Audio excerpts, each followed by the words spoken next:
If you need water,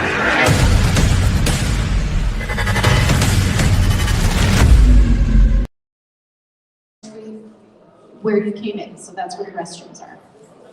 Another 3 minutes or so, we'll be getting started. And just so that you're aware, there are multiple individuals going live today. They have been authorized to go live. If there are others who would like to go live, I am receptive to that, but we just have to have a fast conversation first. So there's Tommy Temper from Edmonton Exposed Facebook page is going live today. So the presentation will be recorded there, and you can view it there. Rose Clark will be going live today on Facebook, so you can also view the presentation there. Here we have Alberta Stronger is all set up to go live. Will you be broadcasting on any other pages as well? Alberta News and Views, or? No, Alberta Stronger. Okay, so that's a Facebook page. And I'll be going live as well on my phone, Benita Peterson. So in other words, if you want to hear tonight's presentation again, share it with friends. There's multiple options to find those recordings. At some point, I suspect Maggie may take the recordings and also post it to her website. That might happen. So we're still going to delay just 2 more minutes and then we'll get started here. So just sit tight. And again, if you need water, there's water available at the back of the room. During the presentation, we asked everyone to just be really, really, really quiet. I actually made signs that say, shh. So if you see my sign, that's a signal to you. So we'd rather there's no whispering, whatever. If you do need to communicate with your neighbor, perhaps you could go old-fashioned, like you're in school, and you just write little notes to each other. That's nice and silent, okay? So we do encourage quiet during the duration of the presentation. There will not be questions during the presentation. The questions will come at the end if there's time allowing. So do not interrupt the presentation with your questions. I appreciate that. And yes, 1 more minute or so and we'll be getting started.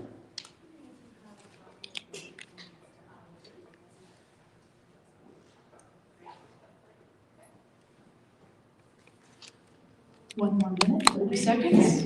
Showtime, Sue. You might not want to go live. We're going to play just a song and everyone comes up. And I know that Facebook doesn't like it when we probably don't go. You don't want to do the song. I do want to do the song. I just, if they're live already. Copyright. Yeah, it'd be copyright. Okay, so we won't go live yet. What we'll do is I've been on tour with Maggie all week. We're live. And it's been fun, but today we thought we need to make it even more fun. So we're gonna play a video now of. I think it's yours. Do you want to play video or just do the song? Well, it depends if you want the video. I do. Okay, then we go to this. Okay. Okay. So this is a song. This is a song from. So I'm sure people during the Freedom Convoy might have followed a guy named Greg Wycliffe. Yes. Right? And so I had been following Greg, and then well before the convoy, I found him to be, a fascinating individual, and he did a lot of different songs about what was going on locally and across our country. And I shared this one with Benita on our drive, and we had a good laugh about it, and just thought how well it kind of fits with our message and what we're doing here. And since we have a good projector and good sound system, I thought we'd start with that and have a little laugh before we get started into the serious stuff. So don't go live yet because it might spoil your live. Okay, so when Kevin's ready, by the way, Kevin's a volunteer doing tech. Can we give him a round of applause? And so the video may or may not work, but we know the sound will work, and I think you guys will all have a good laugh. And then later on, at the end of the meeting, when everything's over, we'll have a vote and see if this should be Maggie's theme song for her tour. We'll see. I'm sure we can make this. He's working on it. He's getting there. And then I guess just another note: as people are going live, you're well aware where they are now. Don't be walking in front of them. Stay behind so they can get good, clean videos. Yeah, if you can share us out to Alberta News Now and Canadian News Now, that'd be great.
Thanks a lot. Appreciate those shares. Hit as many as you can. This is a pretty big thing here.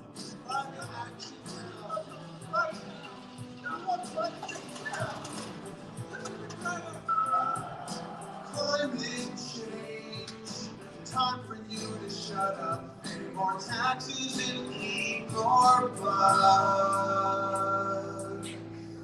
United Nations knows what's best for me.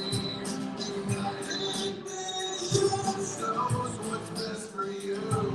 United Nations knows what's best for me.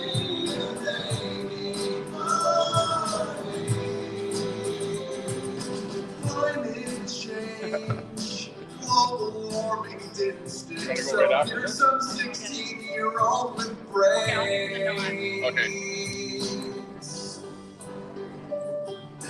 How many of you enjoyed that? I'm loving it too. That was awesome. Thank you. Do you believe in science or not?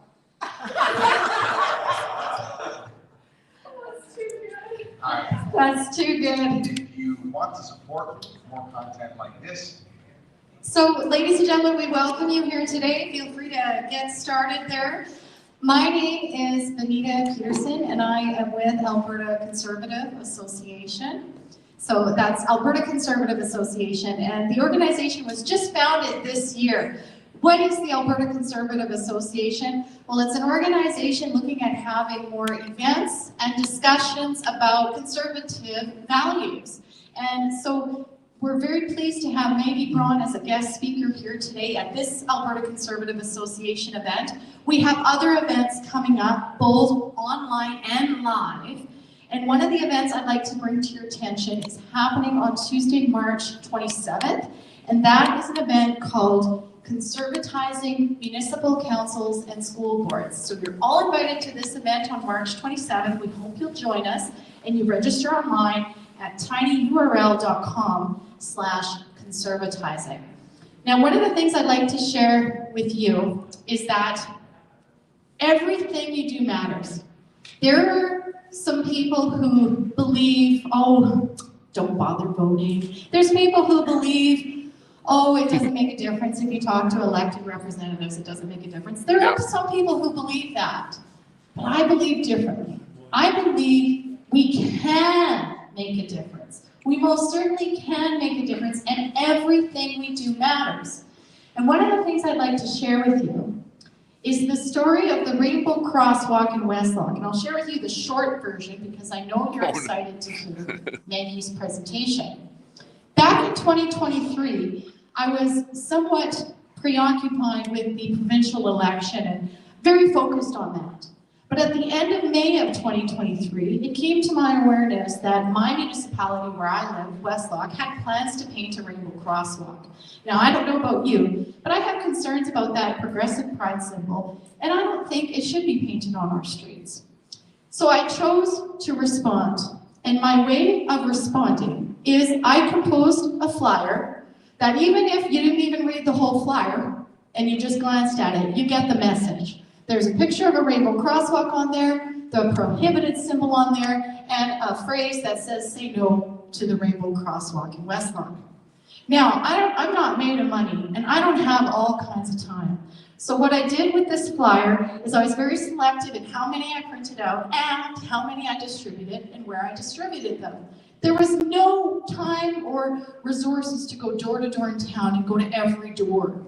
So instead, I printed out a couple hundred flyers in color, and I distributed on the windshields of cars parked at churches. And that was exactly the right thing to do, because the folks going to church agree with me. They don't want this symbol painted on their street in our beloved town. They don't want that at all. They saw this flyer and they read this flyer. So the flyer wasn't just say no to the rainbow crosswalk. In the flyer, I wrote the list of all the elected representatives, all their email addresses, and all their personal phone numbers, because that was public information. It was posted at Westlock.ca. So I took that information and I put it on the flyer. And I said to people, if you don't want this rainbow crosswalk, make your views known to the elected representatives. Here's their phone numbers. On the flyer as well, on the back, I wrote more about the implications of this rainbow crosswalk. And I also wrote about SOGI 123, which is sexual orientation, gender identity programming in schools. So I put that in there because that's all part of this transgender agenda. So I put that in the flyer. So it became a very contentious flyer. Those who agreed with me really agreed with me. Those who didn't made their views known as well. I got called a few names, but one of the things I've learned is you have to have a thick skin, get called names, and carry on anyways.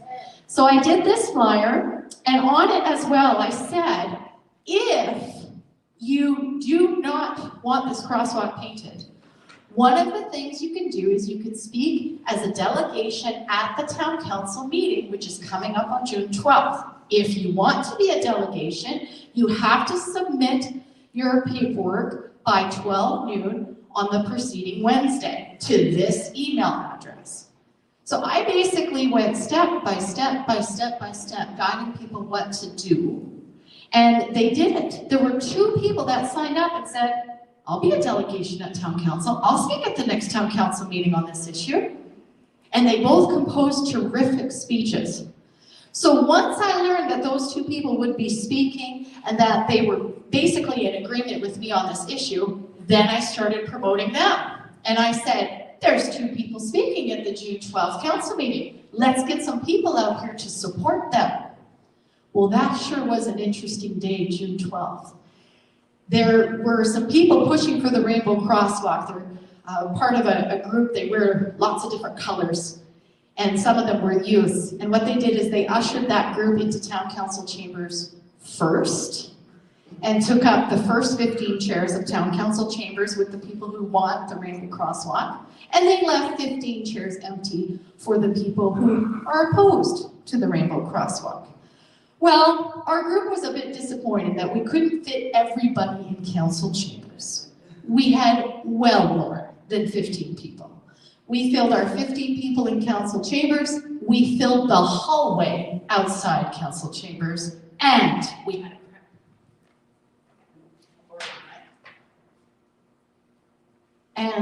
a crowd in the parking lot where I set up a rally and I restreamed the event. So what happened? Town council decided to paint the rainbow crosswalk anyway.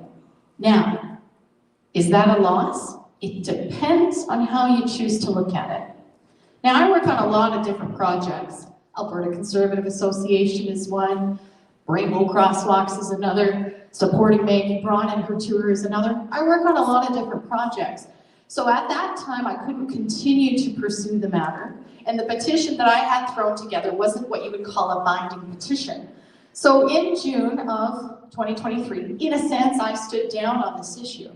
But the good news is another group picked up the torch and they took on the issue and they took it further and they composed this. This is a binding petition. It is formatted exactly as it needs to be, so that if you get 10% of the population of a municipality to sign this in the allotted time, council has to do first reading on what the petition demands. And in this case, it demanded a bylaw on neutrality. So this was put together by a team called Westlock Neutrality. You can even visit their website to find out more. They put this petition together exact. They had a former town councillor on the team who knows the rules of municipal petitions, particularly rural municipalities, and they made this happen. 4 people went around in 45 days and collected over 700 signatures. They only needed 492 signatures. They were well above the mark, the 10% mark that was needed. This petition was presented to town council in September of 2023. In October of 2023, it was ratified. The administrator had checked the names and signatures and said, yeah, it's a valid petition. Interestingly enough, the mayor resigned, And I like to think it's because he was feeling some of the pressure of this movement. And then there was a by-election called. So the mayor had resigned, and one of the town councillors resigned in order to run for mayor. And I chose to run for councillor in that by-election last December. Now, I didn't win my seat, but I came in 2nd out of 5, and I do have plans to run for office this year. So if you ever come across someone who says, my vote doesn't matter, what we do doesn't matter, if you ever come across anyone who says that, you can tell them this story. Town council had to do first reading on a bylaw on neutrality on November 27th of 2023. They refused to do second reading and third reading. They dug their heels in. One of the town councillors, speaking about this petition that came from the residents, she said, this is lipstick on bigotry. That's what she said about the petition brought to her by her townspeople. She's calling them down. So they did first reading, then they called a plebiscite. They put the matter to plebiscite. So that plebiscite occurred Thursday, February 22nd of 2024. Here's the vote. The vote was yes by 663 people, yes for a bylaw on neutrality. In other words, no more rainbow crosswalks and no rainbow flags on municipal flagpoles. The vote was no of 639. We won by 24 votes. 24 votes. If you ever come across someone who says your vote doesn't matter, you tell them this story. Every vote matters. In every matter, in every election, in every plebiscite, every vote matters. Your voice matters. And so I'm on a mission to help people learn how to more effectively use their voices, whether it's petitions, rallies, protests, presenting to council, running in an election, getting elected, helping someone you believe in get elected. I am on a mission. Maggie Braun has a similar mission. She wants to empower you as well, and so in many ways we align, and I'm happy to support her. And she actually served as a guest presenter at some of my meetings, conservatizing municipal councils and school boards. These have been occurring for about 1.5 years. She's been a guest several times, and so I love her manner. I know that many of you are angry about your municipal policies, and provincial and federal for that matter, but one of the things I've learned is we don't win through anger.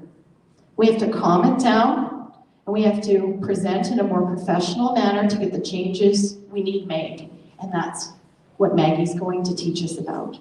So after today's session, I encourage you also to sign up for Tuesday's strategy session where we go even deeper. So please now, from Kiclei.ca, that's Kiclei.ca, please welcome Maggie Braun.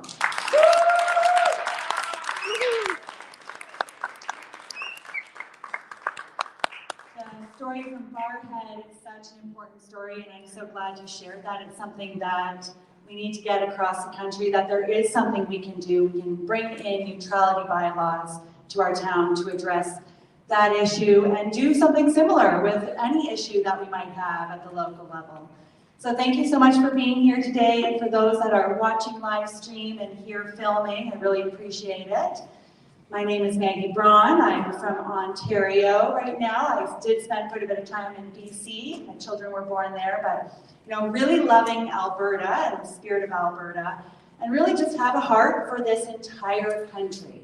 We experienced a lot in the last few years, and I really believe that it brought together an amazing network of people. People kind of came out of the woodwork, and we've connected in our communities, we've connected all across the country, and we are concerned with the direction of our country. We are concerned about what appears to be a global agenda being implemented within our country, and we want to learn more about how this is being done so we can put a stop to it. Is there anything we can do to put a stop to the global agenda that's being implemented in Canada? So myself, we've started to to push forward in this and look at how it is that the global agenda is being implemented in Canada and finding that it's taking place at the local level. So we'll see if my slides will be awesome today and work perfectly. It's not flipping. A little bit of technical glitch. There we go. So here we are today. I've been on a mission. I've gone to my town hall in Peterborough, the city of Peterborough, and I've raised the alarm. I went in there and I told them that it looks like our country is being governed by the direction of a handful of international organizations, and I named them. And I pointed out an organization that many people had never heard of, ICLEI, the International Council on Local Environmental Initiatives. I'm going to ask that the lights stay on. Thank you. That's better. Is that better? Okay. Everyone can see the screen? Good. Pointed out ICLEI, this organization that was founded by the United Nations in 1990. That's our councillors, our Canadians, our fellow Canadians really know nothing about. And that 5-minute presentation, it went across the country. And it woke a lot of people up to the fact that our local councils are voluntarily adopting the global agenda. And since that time, I've been on a mission to share information about how this is taking place, about who ICLEI is, and not just with the people, but with our councillors, so that they can be aware of this as well. So, Canada is now at a turning point. People across the country are waking up to the fact that our government at every level is adopting a global agenda without our consent. These policies are not designed to serve our communities. They are designed by unelected international organizations that dictate how we should live, how we should build, and how we should govern our towns and our cities. Something we did not sign up for. But here's the truth. All across Canada, we are proving that we can stop this. And that's the good news, isn't it? When we stop focusing so much on what's happening in international meetings and wars in Ukraine and all these distractions that we like to pay attention to and have an opinion about, if we could take some of that energy and focus on what exactly is happening at our local level and start bringing people together to discuss what we can do to influence our council to move in a different direction. We're getting results across this country. So, we don't need to wait for our politicians to do this job for us. They need our support in pulling out of the global agenda. And that's where local civic engagement comes in, and I'm going to share some stories with you today that will hopefully inspire you that you can do this too. What is civic engagement at the local level, and what does that look like, and how can we do this too? So to be clear, our municipalities are the battleground for the fight against globalism. If we want to restore a local agenda, we restore that local agenda in our local councils and in our communities. We have to pull our energy there and push back at our local town hall level. And that's how we can take our country back. So, the power of the local council. It is the front line against global control. Most people don't realize this, but your municipal council has power over your daily life. More power than any federal policy or even provincial policy. Municipalities decide what gets built and where, whether rural land remains in private hands or falls under global sustainability policies. And if local funds go to real issues like housing, safety, and infrastructure, or wasted on climate reporting and global compliance. And that's what we see happening. So So here's the trick.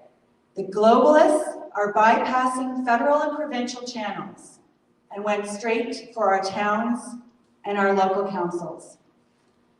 So our job is to draw attention to this through education, public awareness, and training, and take back control of our local councils. So how did they do this? And this is really the key. This is the key knowledge we need to share with our fellow Canadians and with our local councils. How is it that the United Nations and international organizations are influencing them? Because a lot of councillors across this country don't know that this is happening. And once they know, they'll be able to identify what is a global agenda and what is a local agenda, which organizations are bringing in the global agenda, and the fact that though partnering with them is completely voluntary. They don't need to participate. So the United Nations has been working for decades to influence local governments to implement global sustainable development goals. This is how they did it. In the 70s, the United Nations got together and they had the Brundtland Commission. And during that Brundtland Commission, they defined sustainable development. Has anyone heard of sustainable development? Right? The sustainable development was defined as a development scheme that would protect the land and preserve the land for future generations. Does that sound about right? That's how it was presented to people around the world. Now, sustainable development is a lot different in practice than local environmental stewardship. So municipal governments are responsible for serving their communities, for taking care of infrastructure, for public services, for economic development, and for environmental stewardship, right? Environmental stewardship that their community can be a part of. Things like preserving and enhancing green spaces, taking care of our parks, making sure they're safe, right? Are some of our parks safe today in the cities? No, they're not. Economic development, supporting small businesses and making sure that there's job opportunities in every town across this country. Are some of our small towns struggling with job opportunities? Are our small businesses being taken over by multinational corporate franchises? What's happening here?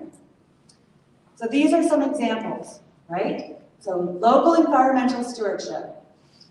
I'll spend a little bit of time on that so we can see the difference between what local environmental stewardship is and what sustainable development is and how they're different, okay?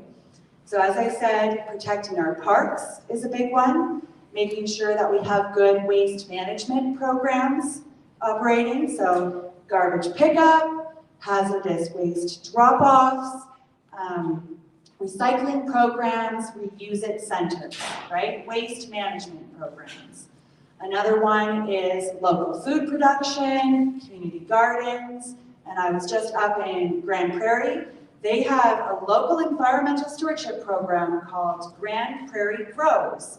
And this program should be a flagship for municipalities across the country on what local environmental stewardship looks like. When they go to plant a tree or any plant within their municipal operations, they will plant trees with edible food on them. They've created maps for their entire city so that people know where they can go and get food. And their program now has a capacity of serving 5,000 families, and it is fully subscribed. So 5,000 families are signed on to that program, and it's something that the community can be a part of, right?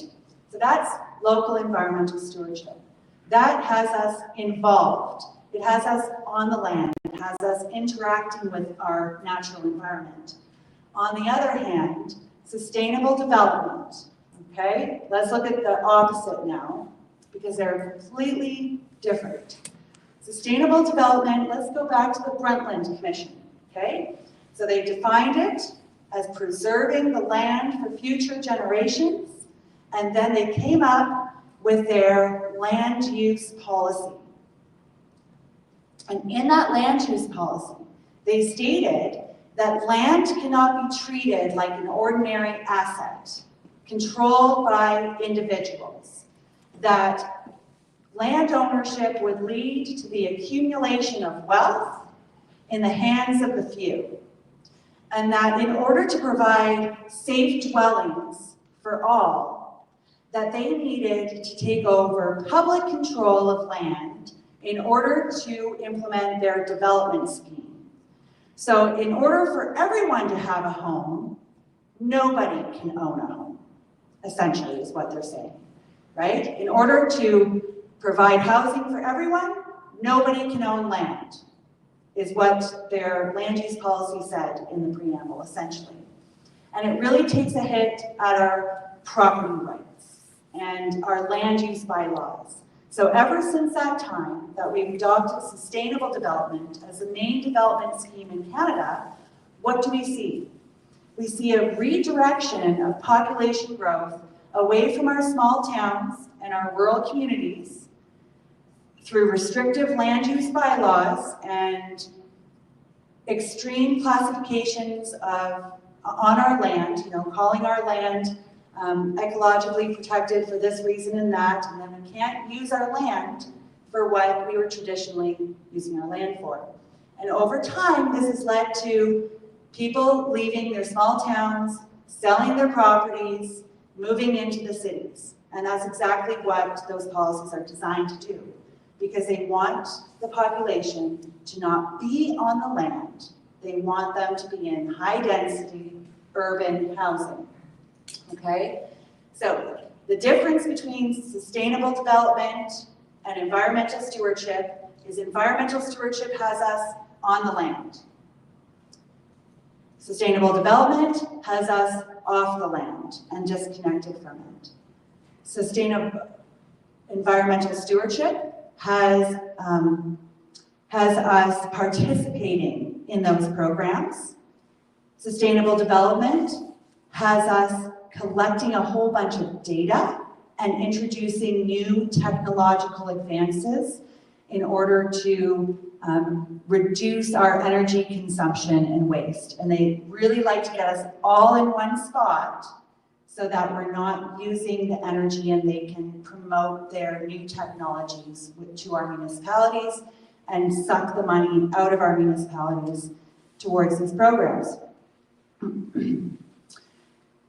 So, I just wanted to cover that so we could just ensure that we understand what is under the municipal mandate, right? So municipalities are responsible for infrastructure, local economic development, housing, and so on, and environmental stewardship.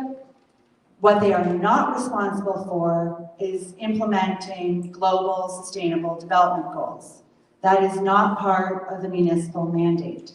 So the Paris Accord, federal net zero legislation, provincial net zero legislation, none of those directly apply to municipal councils. The only way that the municipal councils make that part of their agenda is by voluntarily adopting programs and partnerships that bring it into the local agenda. And once they do, then they kind of take over. So how are they who is doing this? Who is doing this? So they define sustainable development, they define their land use policy, and then in 1990, the United Nations World Congress founded an organization called ICLEI, the International Council on Local Environmental Initiatives. And this organization has a mission to restructure human society through local governments so that they can implement sustainable development, right? So their main goal is to focus on local governments around the world and push sustainable development. Between 1990 and 1991, 1992, what was ICLEI doing before Agenda 21 was signed? ICLEI came straight here to Canada and started working with an organization called the Federation of Canadian Municipalities. The Federation of Canadian Municipalities, it began, I think it was founded in the early 1990s for sure. I'm not going to say the year because I might be off. And it started off as an organization that would bring together elected representatives from the local level into a national body so that they could discuss their challenges, they could network together, and they could advocate for programs that the municipalities required federal funding for. So if you're in a town and you're on the Trans-Canada Highway and there is a bridge, right? Is it the town's responsibility to put all of its taxpayer funds towards like the local funds into maintaining that bridge, or should the federal government be helping out with that, right? So that's what it was for. It was we need funding from the federal government to make sure certain things are taken care of within our town, usually infrastructure, right? And it also just provided a great networking opportunity for elected representatives at the local level. And in 1990, it started working with ICLEI. And we see a big shift in the programs being offered by the FCM since that time. So, and here's why. ICLEI and the FCM worked together in those years to draft what became known as Agenda 21. So when we talk about Agenda 21, and people all around the world talk about Agenda 21, do they know that that is designed to be an international agenda that is implemented through local government, right? This is what we're pointing out to people that's making all the difference, is that global agenda is being implemented at your local town hall, voluntarily, and over the past 30 years with very little public pushback, right? Very little civic engagement. If we were awake at that time and we saw what that agenda was about, we might have, you know, been concerned and tried to share information, but did we know that it was actually coming down to the local level? And I don't think many people did. So this is kind of a revelation that is needed at this time. If we want to stop the global agenda, we need to stop it in our councils. So of course, Agenda 21 was signed in 1992. And after that, ICLEI partnered with the Federation of Canadian Municipalities to launch programs that were designed for this purpose, for Agenda 21 implementation at the local level. And they also partnered with the federal government of Canada, and the federal government launched the Green Municipal Fund in order to fund the programs now being offered by the FCM, Federation of Canadian Municipalities. So now in order for our municipalities to get federal funding, they needed to adopt programs from the FCM that would align them with the global agenda. And that is how the global agenda is being adopted and implemented at the local level. So they've created this coercive funding mechanism in order to get our local councils to sign on. And what a shame. So here we see a bit of that flow chart. I should have put this up earlier. ICLEI's founded, they work together to draft Agenda 21. Canada signs on. In 1994, a couple things happen. The FCM releases a 40-page document, sends it to all member municipalities.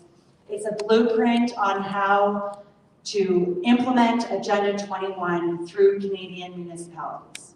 Okay? Everyone gets the memo. And then, same year, 1994, FCM and ICLEI partner to launch a program called the Partners for Climate Protection Program, and this is a flagship program that is bringing in a lot of data collection and net zero targets and climate action plans and massive expenditures and declarations of climate emergency and redirecting our municipal public funds away from the municipal mandate and core responsibilities of our councils towards voluntary global initiatives. And we wonder why we have a nationwide crisis in communities all across this country. Everywhere you go, it's the same thing. There's homeless people everywhere. There's a tent city set up. Everyone, you know, there's a drug epidemic across this country. Meth, opioids, whatever it is. Canada's communities are in a sad state. There isn't enough housing for everyone. Everyone's being driven off their lands, There you go. out of their What have I small been towns saying? the past 30 years. Families are being split apart due to economic hardship. The list goes on how sustainable development has negatively impacted our neighbors, our friends, and our communities and our towns, right? And so we need to put a stop to this. You know, if anyone wants real environmental stewardship, if anyone identifies as an environmentalist at heart, they should want out of the sustainable development programs and advocate for local environmental stewardship. If anyone wants good community programs to be running in our towns, they should want out of the net zero programs that are redirecting funds away from their local programs, right? So we need to take back all the people with the Greens, all the people with the NDP, you know? Let's have a conversation, because if that is what you want, local environmental stewardship and community programs, we need to get out of the sustainable development scheme and have a conversation about development schemes that work for a country like Canada. Because redirecting population growth away from all our small towns and rural communities and into a handful of cities across Canada doesn't work for Canada, right? Amen. So here in Edmonton, please come to the strategy workshop on Wednesday, because you guys are in a big mess here. Tuesday. Sorry, thank you. Tuesday evening.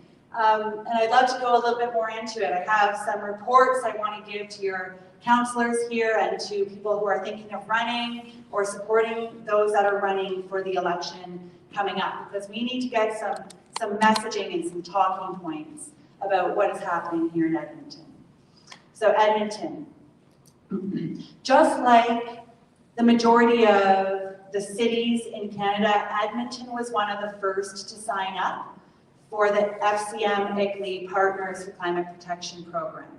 This, as I said, is a flagship program from the United Nations. It has 5 milestones, so it brings your local council through step by step, and it tricks them into adopting this program. So when we go to their website, and you can look it up, Partners for Climate Protection Program, and all the information is there, right? How to join the program in 3 easy steps. They download a resolution, they adopt it within council, and they notify the FCM that they are participating in the program, and they ask for 1 municipal staff member and 1 elected councillor to be their contact person.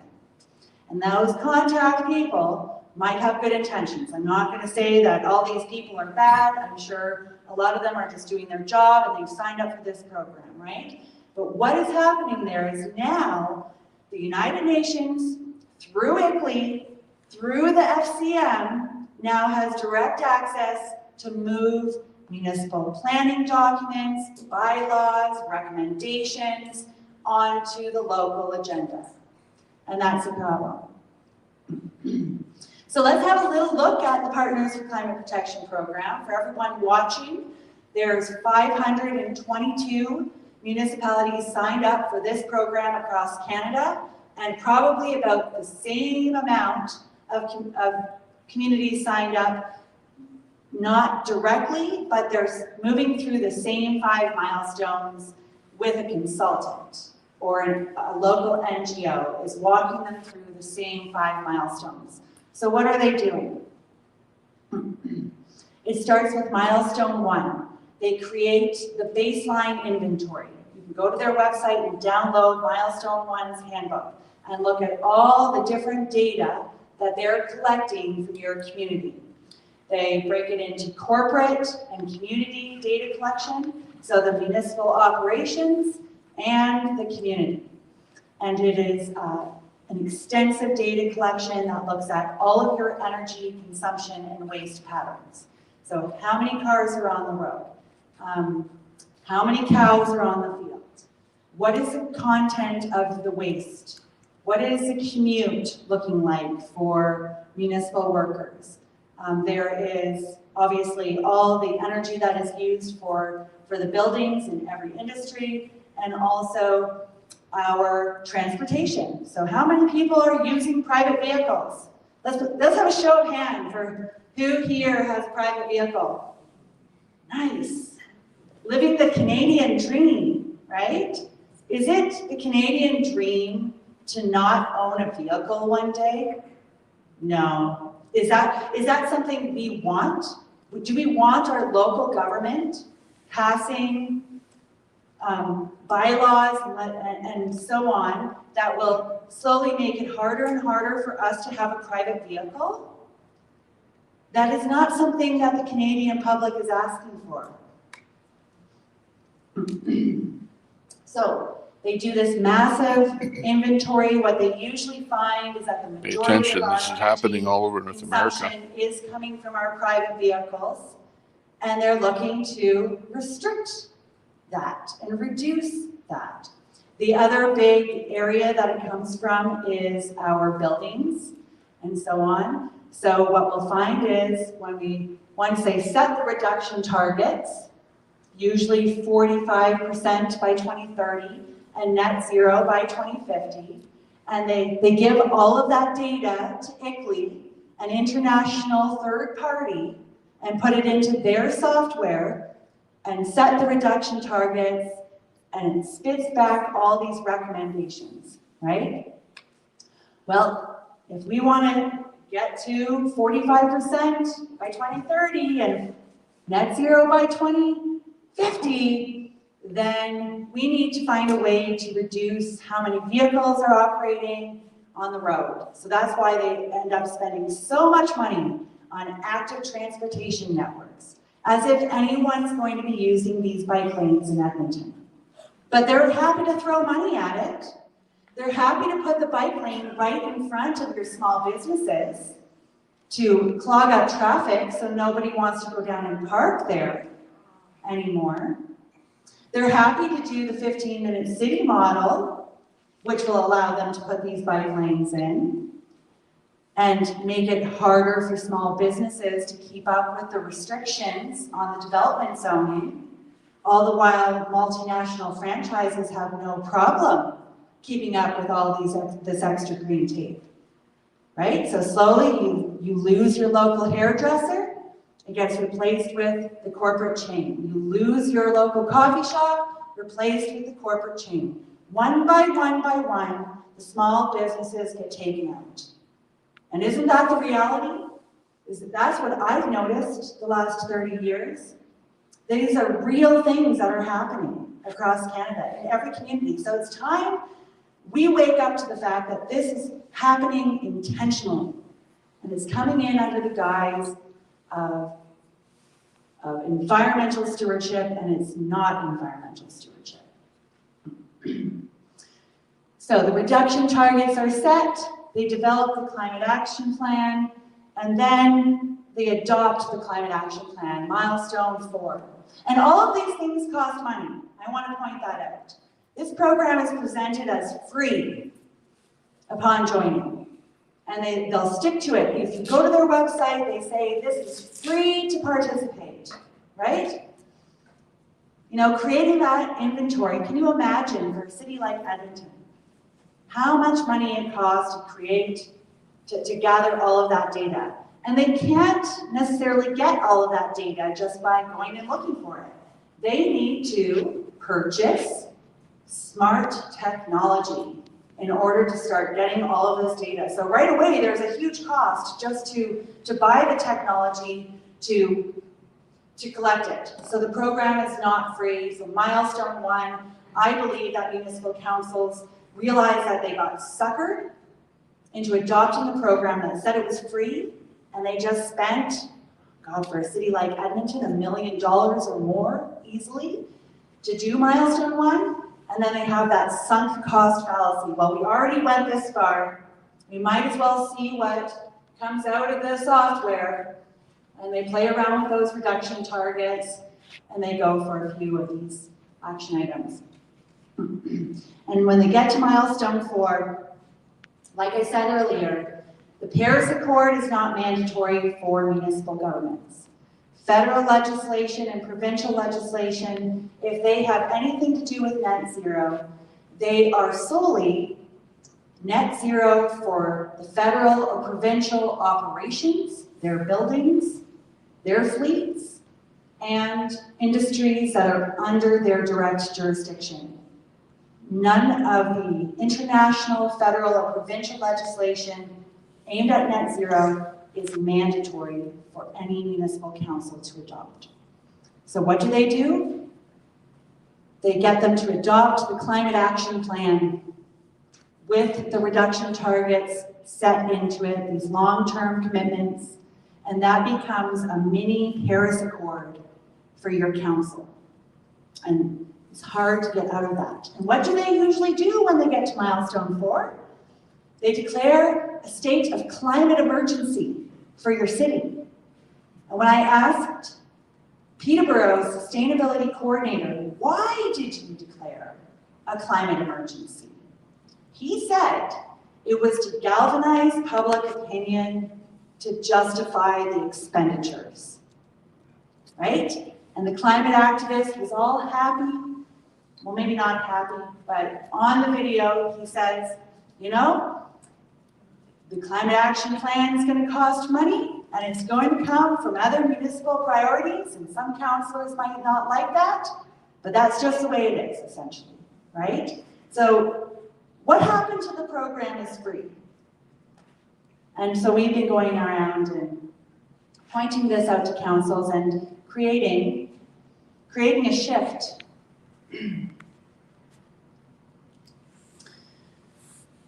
So, yes, it's dangerous because it appears free and voluntary, and then once they get sucked in, it's just a big marketing scheme for multinational corporations to collect our data and sell us their products. To move us off the land, to get us into high-density housing. Who's buying up the land? Who can afford this land at a high cost? Is it regular Canadians? Not so much. The land is being purchased by these multinational corporations and foreign investors all across Canada.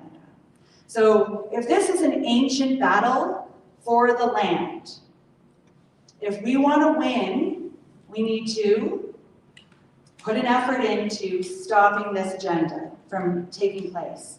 And to do it, use Edmonton. If you're here in Edmonton, use the opportunity to speak in Edmonton, not just to save Edmonton, but to save all the rural municipalities in Alberta, to protect that land.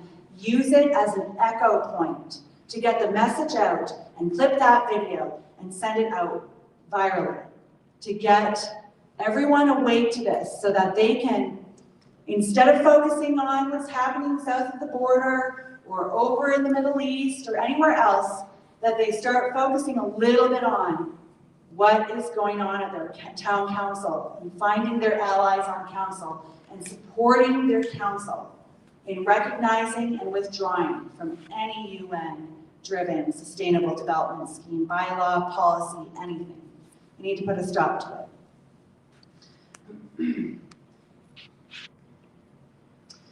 So what this is doing is also goes against our Constitution in Canada. Section 92 of our Constitution puts municipalities under the direct jurisdiction, exclusive jurisdiction of the provinces. So federal governments and international organizations should have no direct access to what goes on that local agenda. It should be coming from the people and the province. That's it, right? So we can see that there's some issues with that. I've been doing a bit of research, and I'd like to put together I will put together soon, how we can present this from a legal basis, right? I think that that's important too, that we show them that what they're doing goes against several precedents that have been set in Superior Court as well as our Constitution. So by tying federal funding to global compliance, this is creating a real concern for local councils because they need that federal funding, and unfortunately they're being asked to adopt these climate initiatives and ideology to go along with it. A little bit more about the Partners for Climate Protection Program. Here in Edmonton, you guys made nationwide news, right? What was it? $66 million on electric buses. And what happened to the buses? They don't work. They're sitting somewhere. I'd love to go see those buses, if anyone knows where they are. Never seen one. Never seen one? So is it any wonder that the electric buses didn't work in a northern city like Edmonton, right? And the product supplier went bankrupt, or the service provider went bankrupt. Didn't you guys order electric blankets to keep the batteries warm? You know, the problem with these programs, who's liable for that financial waste? It falls on the taxpayer. When we go to the Partners for Climate Protection Program website, right at the bottom of every page, it says that, the Government of Canada is funding this program, the FCM and ICLEI are administrating the program, but we accept no responsibility for the implementation of this program. So it's the local councillors who are being tricked into adopting these things and sold on this stuff that are making the decision, and I haven't figured out exactly how this liability thing works, but they can't go to the federal government in ICLEI and say, well, you told us to do this, pay for it. No, it falls on them and the taxpayer. So Safe and effective. safe and effective. So this is pulling, It's not me, it's the guy behind me. diverting funding, a massive amount of money away from the core responsibilities that we talked about earlier, the infrastructure, the public safety, the public services, our parks, and so on, and our local food programs, and diverting it to a voluntary CO2 tracking system that is aiming for net zero. In a country like Canada, oh Canada,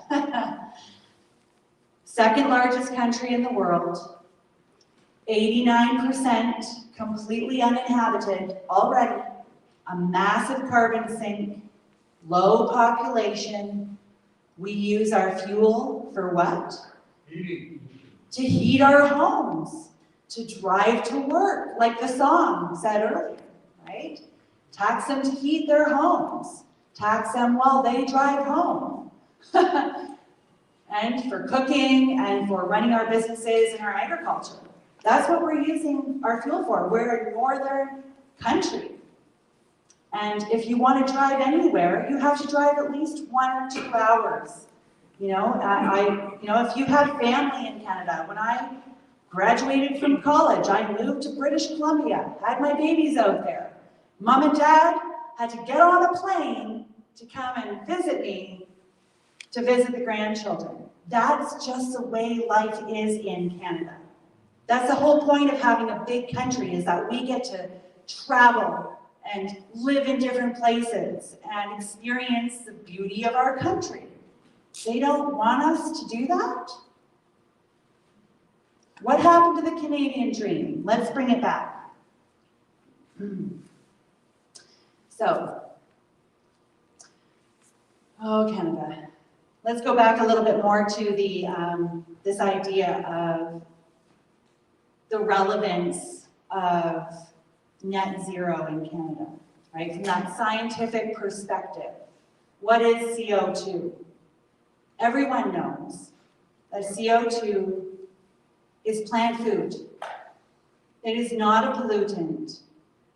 What most people don't know, and we need to know, and we should shout it from the rooftop, is that CO2 is only 0.04% of the Earth's atmosphere.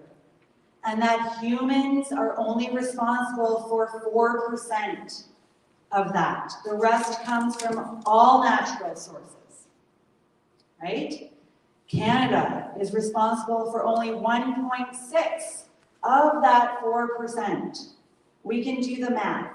There's a lot of zeros after the decimal point on Canada's contribution to atmospheric CO2.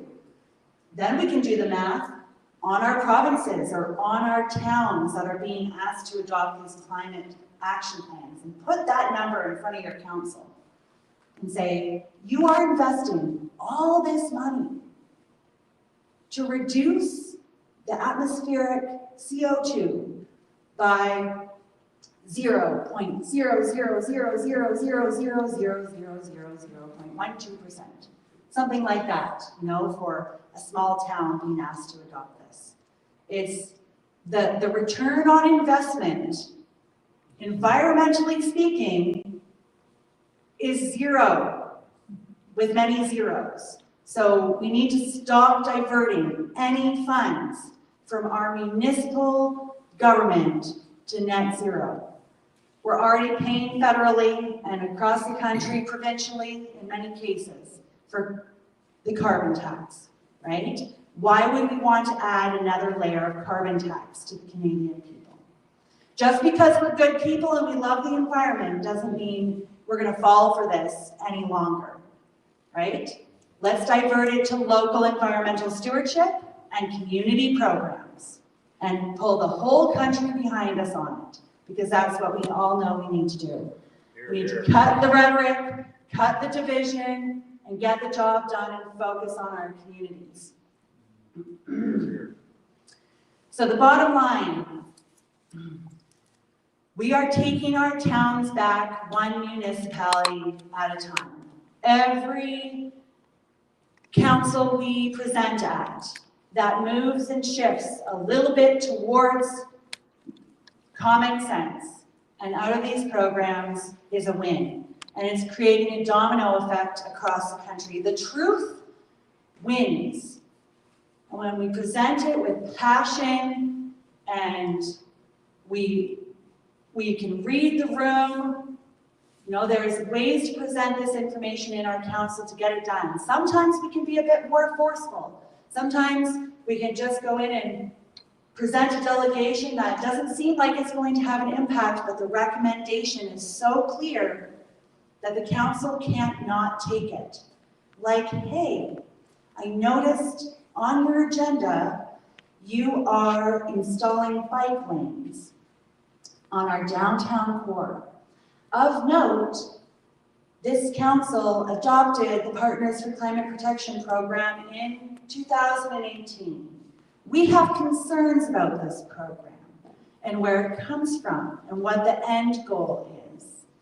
And it looks like you signed up under the assumption that the program was free, but it doesn't look like it is free. We are going to make a recommendation that you direct staff to do a cost analysis on what you have spent on this program and what it will cost to implement net zero by 2050. We want transparency on that. And the council, like in Tiny Township recently, Budget time, we went in, tiny township, of course they're gonna do the cost analysis. They can't not. It's a recommendation that they have to, and we put it in writing for them with the resolution and what it looks like. We do what the staff should do. Or I shouldn't say it like that. The staff is doing their job, but we need to kind of take on the role of the staff for a minute and come alongside and partner with our local councillors and give them the words and the information and the messaging so that they can get the job done. Just give it to them. Just like the international lobbyists have been doing for the past 30 years. Giving them information for decision making, and we have been a little late to the party, but the party is happening now, and we're winning. So this is a way that is working. All right, so we're taking our towns back. Now we can have some storytelling. So that's kind of more the policy talk, right? But how did we get to this point? How is it that now, after 1.5 years, Maggie Braun is in Alberta talking about this, right? So after a whole bunch of us went to Ottawa, we had the biggest protest in Canadian history. Canadians came from the Yukon, from Queen Charlotte Islands, from the East Coast, from everywhere, right? We went there because we wanted to feel like our government would listen to us, they would hear us, they would take our concerns seriously, that they would adjust their policies, right? We were trying to get just our lives back in order, right? And get our small businesses back open, and our people back to work, and our families less divided. We wanted an end to it. And what did the government do?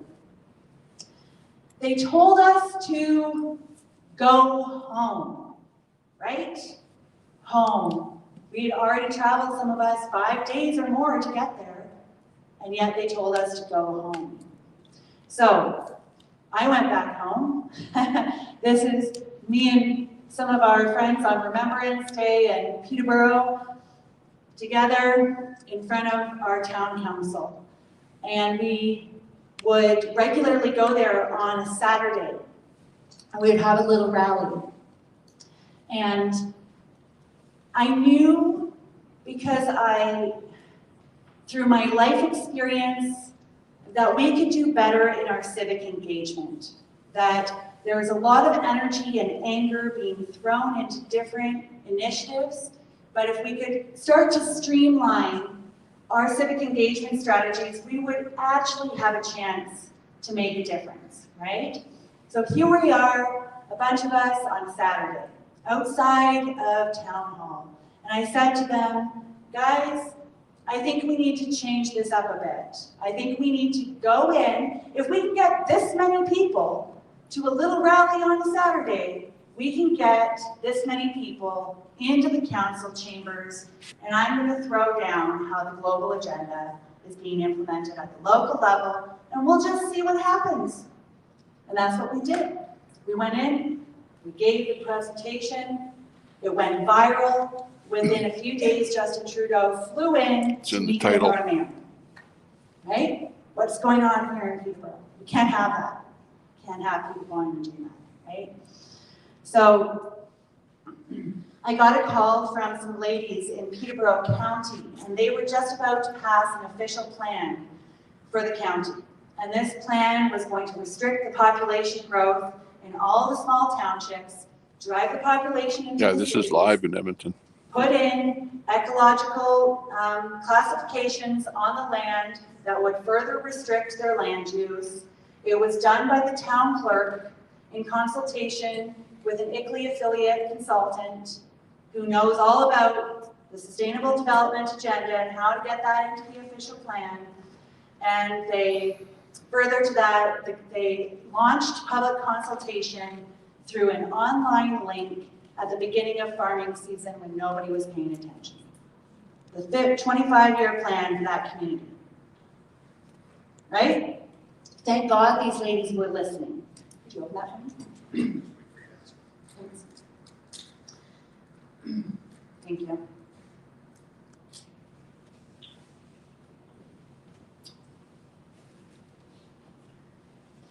So we prepared.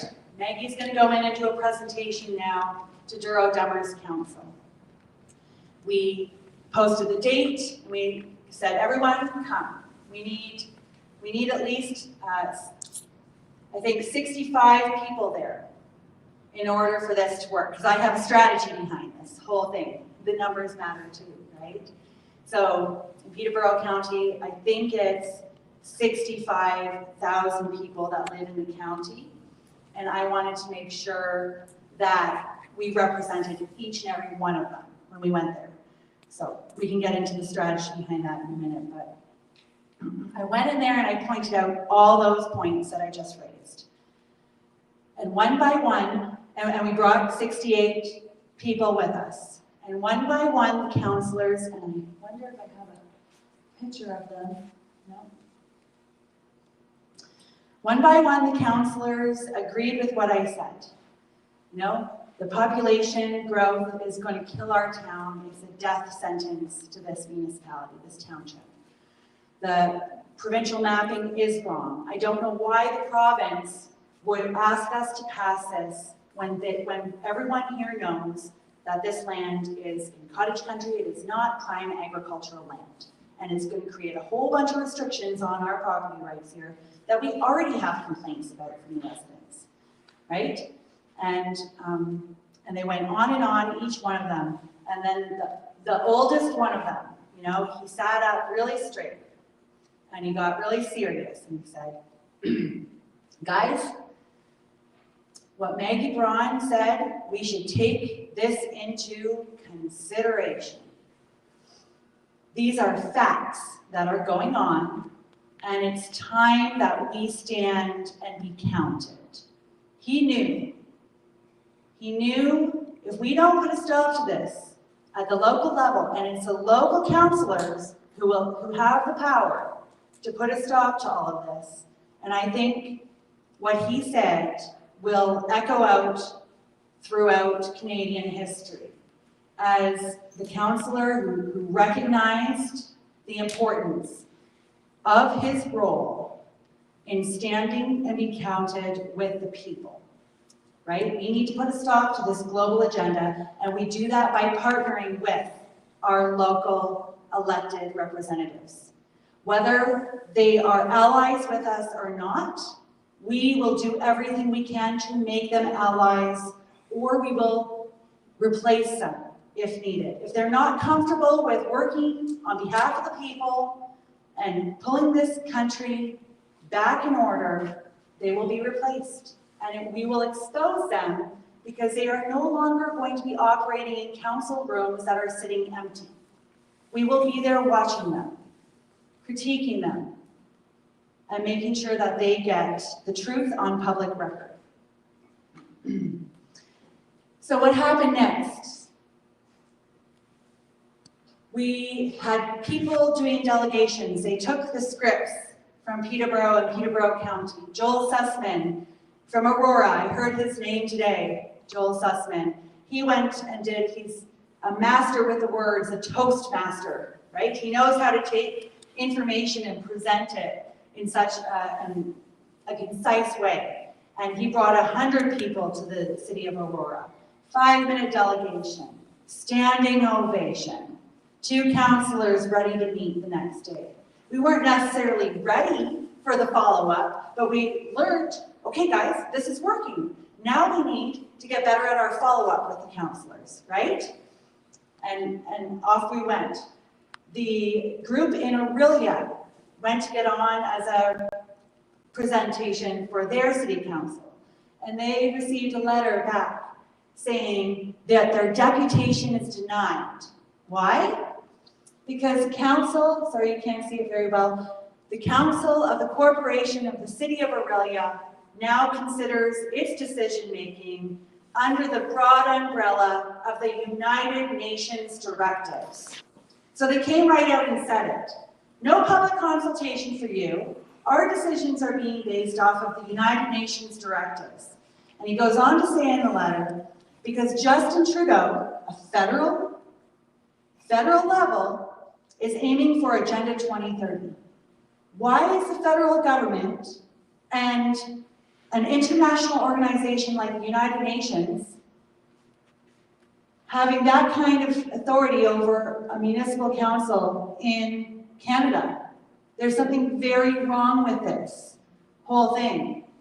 So we thanked them for being so honest with us and published that everywhere, and you're welcome to share it. And then we started working with a group in Niagara, and this is where it really got good. We started to pull together all of our strategies now. And I lined it up for months, you know, like I was on the golf green, looking at the hole way over there, and, you know, picking the right club, and figuring out exactly how we're going to get the Partners for Climate Protection Program out of a municipal council. And we're going to set this example so we can do it across the country. So we're going to make it good, right? We had about 5 of us working on this. We had 1 person going around with our petition and our flyer, gathering signatures. We had 4 people signed up to do delegations, myself included, on the day. We had 2 local councillors who wanted this program out of their council, who would move and second the motion.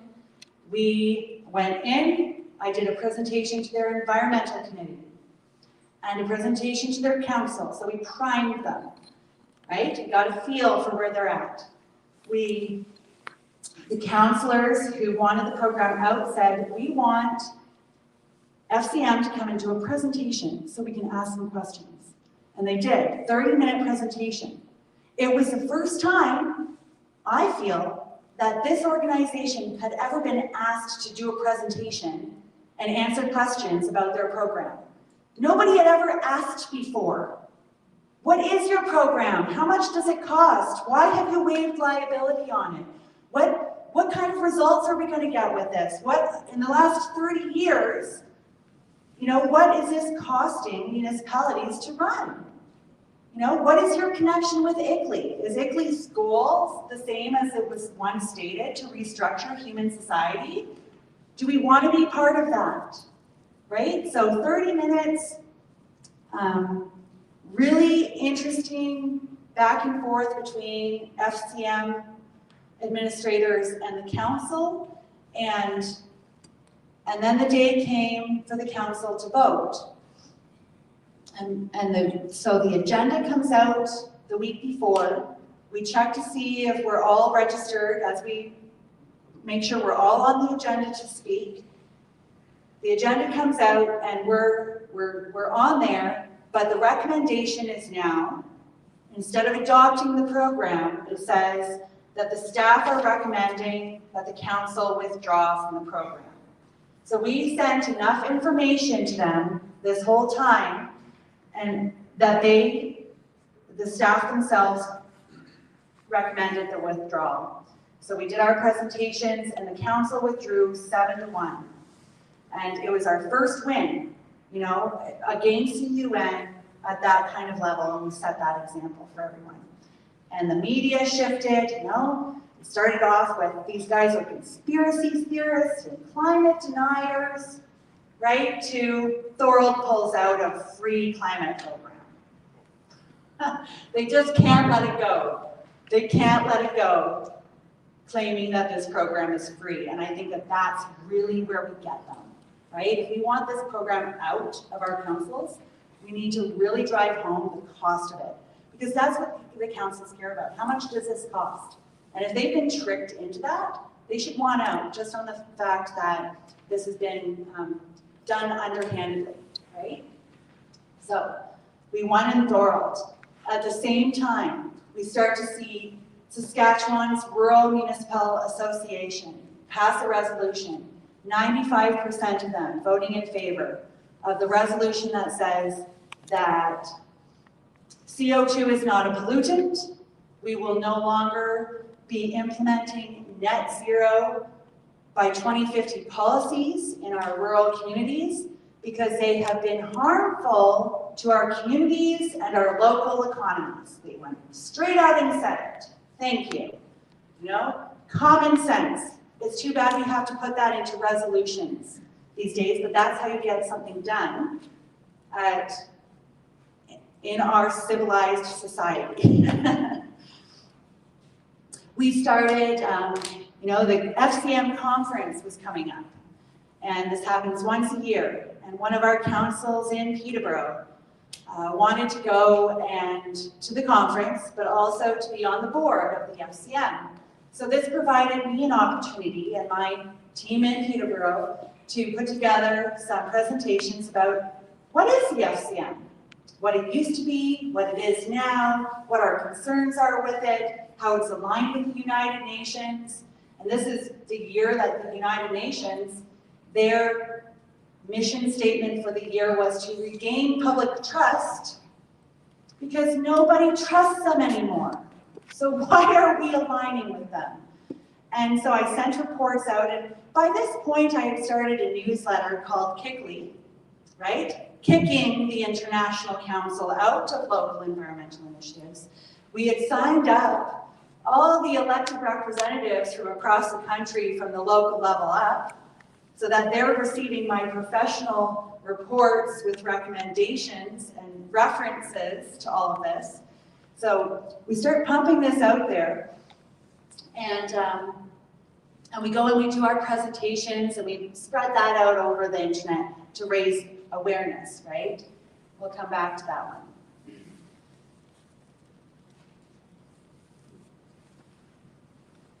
And then, we had a great year last year, lots of wins, got Kiclei a little bit more organized so we could take this across the country, and I come to Alberta in January, and the first thing someone hands me is, Maggie, did you see this? It's a letter from Wheatland County, Alberta, basically calling for a boycott of the FCM conference and calling for a unified stance among rural municipalities across Canada to do the same, stating that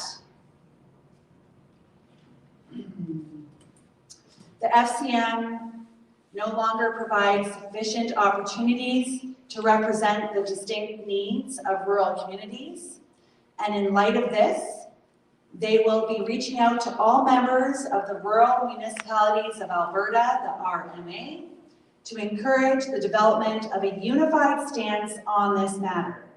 We want to explore the possibility of establishing a federal advocacy group or association that could more effectively amplify the voices of rural municipalities.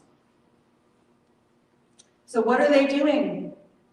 The Rural Municipal Association of Alberta is aiming to create a new federal advocacy group for their municipalities. This is big, because I knew when I started this, the FCM will need to be replaced or completely restructured.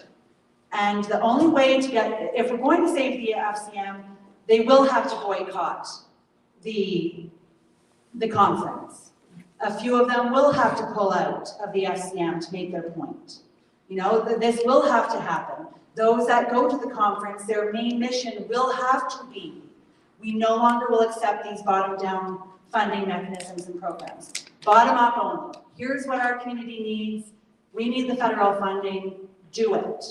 Stop tying funding to the adoption of global sustainable development goals. We're done, right? So the RMA, this conference is happening tomorrow in Edmonton. Edmonton, Monday, Tuesday, and Wednesday. And I just happen to be here, and I got myself a ticket. So I'm gonna go. I'm gonna meet all your amazing mayors and councillors from your rural municipal association. And I'm gonna thank the mayor of Wheatland and the mayor of Statler and the town of Vermilion, who pulled completely out of the FCM just in the last few weeks. And we're going to figure out how we create a new federal advocacy group for small towns and rural counties across this country, because that's what they need.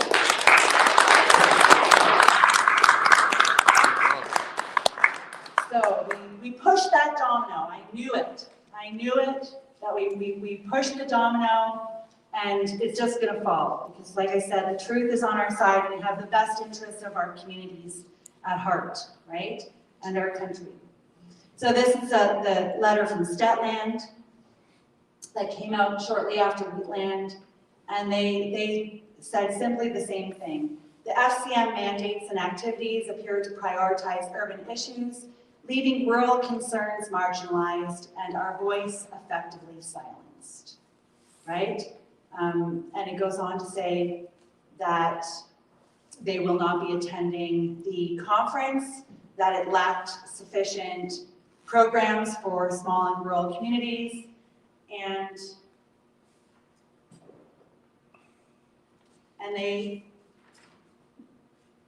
this is a letter of non-renewal of membership, so essentially withdrawing their membership from the FCM. And then when I came back to Alberta and I landed in Lloydminster, we go in and one of the first things somebody shares with me is, and we flew over the town of Vermilion, so it was really cool, you know, we're flying in, oh, there's the town of Vermilion, we get to Lloydminster, we do our presentation, and somebody shows me this newspaper article. Maggie, did you know that the town of Vermilion just withdrew from the FCM too? And what did the mayor say? I feel like the FCM adds very little value to our community as a whole. I feel like they represent their representation of the eastern half of Canada is at a very, very high level. So they're basically, you know, they're not representing us here. When you read through their website and all the things they do, they're so focused on climate initiatives and introducing diversity into politics. I don't feel like they accurately represent small communities, said Raymond. So, it's not something that they personally feel like funding any longer. I feel enough people on the East Coast can fund this. And we can continue to keep our money where it is needed. So, there they go. Another one bites the dust, right? And this is exactly what rural municipalities across Canada need to do. I've been doing meet and greets with elected representatives along the way here. And it's really good to meet with your councillors to get a sense of why it is that they're participating, why they go to the conference and so on. And I put together recommendations for them and a package so that they can do this too, to make it easy for them. Here's your resolution to boycott the conference. Here's your resolution to withdraw from the program, you know? And I basically, this is what I'm sending out to them, along with a short little video to back them up, right? So this one, first of all, what I want every municipality to do across Canada is to direct their staff to go through the books and find out what FCM programs they have adopted over the past 30 years. What programs are running in the background and how much do they cost? That's a simple recommendation, and they should know what's going on in their administration, what programs they're working on, right? So that's a simple recommendation. That they should consider boycotting the FCM as a form of protest until rural municipalities receive fairer representation. Pretty simple. That any councillors attending the FCM conference use the networking opportunities to actively advocate for municipal interests over international directives. And then I give them a list of specifically what they should be looking for. That small and rural councils consider non-renewal of FCM membership, withholding FCM membership as a form of protest until the organization reprioritizes bottom-up, locally driven programs. This would send a clear message that municipalities expect FCM to focus on the needs of local governance rather than aligning with global agendas. Amen. So just a few simple things that I'm going to I might not even need to hand this out at their conference tomorrow. Apparently the mayor of Wheatland, if he's going to do it, he'll be presenting the resolution formally on Wednesday. Daniel Smith will be there in attendance, and the FCM will be represented as well. So it's going to be a very interesting way to wrap up this Kiclei tour in Alberta, and I'm really excited that I can share that good news with you here. So for more information on this work, on how you can get involved locally, for resources and tools, for videos and presentations like this, you can find all of that linked on our website, Kiclei.ca. So Kiclei.ca,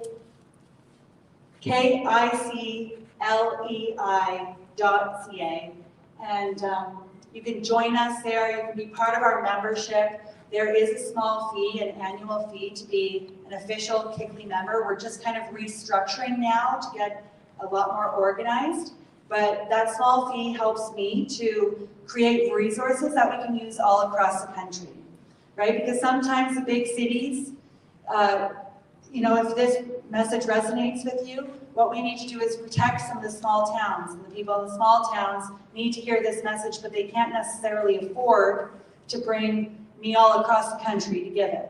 But if we can pull together, then we can save the country that way. And as I go, I'm doing these strategy workshops so that when I leave, there's people on the ground that can continue to use these strategies and to take these messaging and this information and the approach that I'm taking that's working, and to bring this to their local councils as well.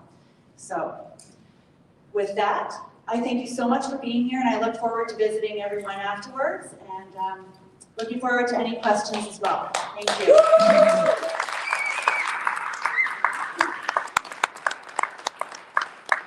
We'll get to the questions in just a few moments, and the plan is to record the first half of the questions, then to stop the recording, and the second half of the questions won't be recorded. So I thank all those who are going live for your cooperation in advance. I have a few announcements before we get to questions. The first one is that Maggie's tour costs money, and your contributions at the door help us cover some of the costs, but not all the costs have yet been covered. So we appreciate any extra donations on your heart. So I'm just gonna pass buckets around momentarily. Maggie, can you just share a bit with us about expenses? Oh. And I'll say too, people who are watching online, you want to support this as well, because obviously we're living in a time when people know that they don't have to show up, that it'll be recorded. So those of you who appreciate, hit that super chat and want to support across the country, you can go to Kiclei.ca, and there is a donate button there. There's merchandise, you can get a membership on the Substack, but if you become a member, then you'll get full paid access to all of our material and so on. So yeah, we've been test running the provincial tour. The first trip to Ottawa or to Alberta was the outpouring of support from Alberta was unbelievable, and we heard the people in Edmonton and Lloydminster, Bonnyville, and Grande Prairie just really say, we really want you to come up here. So we planned this one, and we're getting a little bit more organized with each time that we test run these provincial tours, and getting an idea of how much it costs to do it, and the accommodations and the travel and so on. And of course I would love, and I will continue to do this just because I can't do anything else with my time. I love this work, and it's very rewarding, and I feel it's very meaningful. So I'm going to keep doing this, but if you as Canadians and people across the country really want to see us get this off the ground, support the work in any way you can, and I'd appreciate it. We are actually hiring we're hiring an administrative assistant to help me with this, because the message is so powerful and important that I need to focus on job for the you. message and working with people on the ground and helping with the strategy.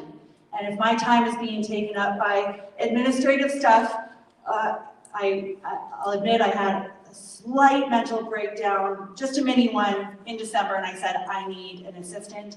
So we did a fundraiser for that, and I'll be getting help next week. And obviously these guys have been massive help. So with that, we'll have some questions. So thank you for people who are supporting that one. It's been so much fun being on tour with Maggie to Bonnyville, Lloydminster, and Grand Prairie, now Edmonton. And Kevin. And Kevin's been helping us this trip too. Now, another thing I'd like to bring to your attention is a clipboard that's now going around the room, and it says on it, volunteer information sheet. So Maggie has come here to energize and empower us, educate us, and mobilize us into action. So it's not enough to just attend today, take in the message, we need to be mobilized to action. So on that volunteer information sheet that's going around, it's asking, how do you want to be a part of the movement? And so we're going to be pursuing many of the suggestions Maggie has shared, and the suggestions she will be sharing at the strategy workshop on Tuesday. And we're looking for how you want to be a part of it all. Maybe we're going to go door to door with a petition. Maybe we're just going to be phoning elected representatives and having conversations with them. Perhaps we'll be talking with candidates who are planning to run for council this year. October 20th is the day. We can transform every municipal council in Alberta and every school board for that matter.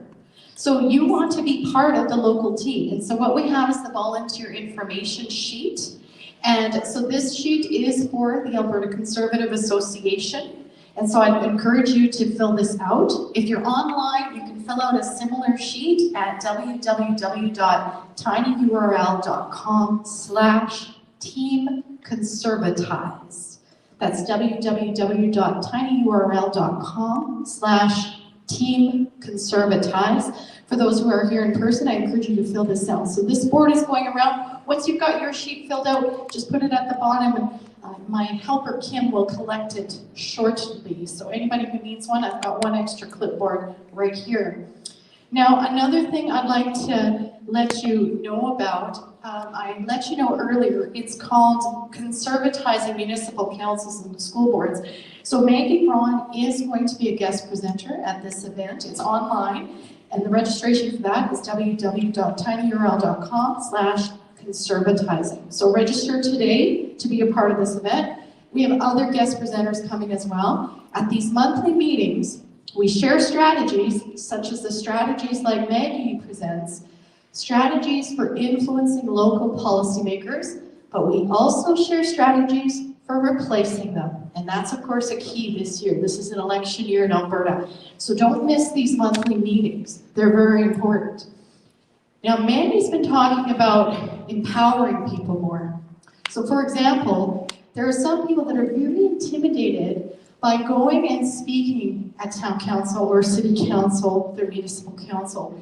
And so another thing we're looking at is having online meetings where we train people to be better presenters. So you practice the speech on a team of supportive people, they give you feedback, you practice the speech again, and you work on your delivery. Because you can have a well-written speech, but if it isn't delivered in a powerful manner, it won't have the impact it could have.